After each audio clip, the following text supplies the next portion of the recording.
Le printemps est en avance cette année et les marchés financiers sont également florissants.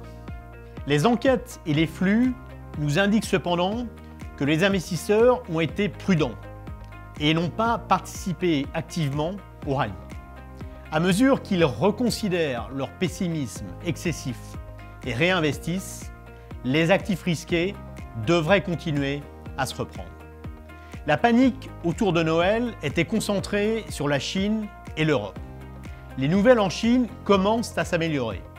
Les prêts accordés en janvier ont explosé et rappellent la réaction politique du début 2016.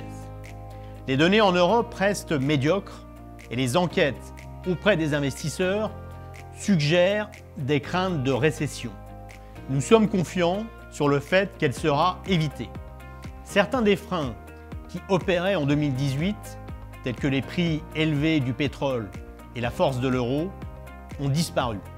De plus, les salaires augmentent plus vite que les prix, ce qui est excellent pour le pouvoir d'achat des consommateurs. Les marchés seront confrontés à un programme très chargé au cours des prochaines semaines.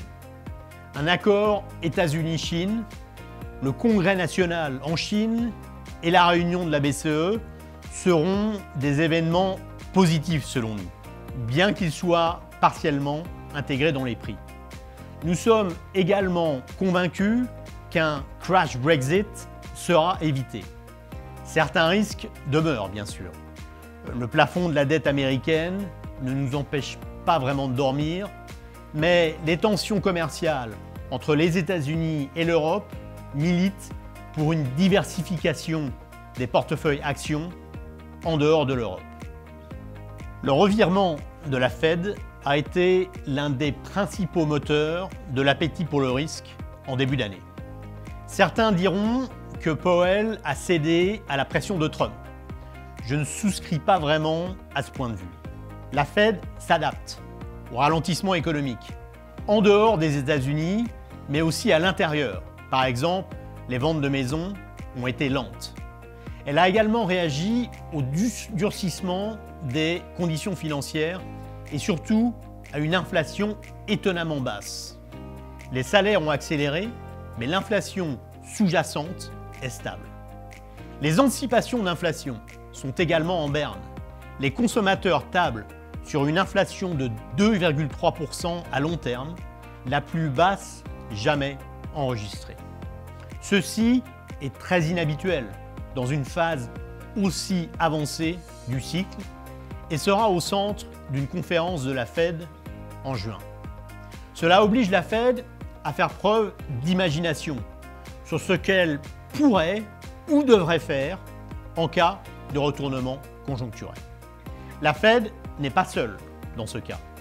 L'inflation ne réagit pas non plus à la hausse des salaires en Europe, ce qui complique la normalisation de la politique de la BCE, bien que les actions bancaires n'en peuvent plus d'attendre la fin de la politique de taux négatifs. Au final, nous recommandons de surfer un peu plus longtemps sur la vague de risque.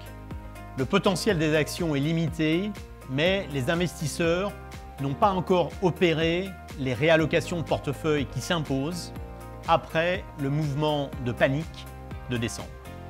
Notez que les actifs risqués se reprennent, mais les rendements obligataires restent très bas. Ce découplage est positif pour le crédit, l'appétit pour le risque plus élevé et la chasse au rendement soutenant la classe d'actifs.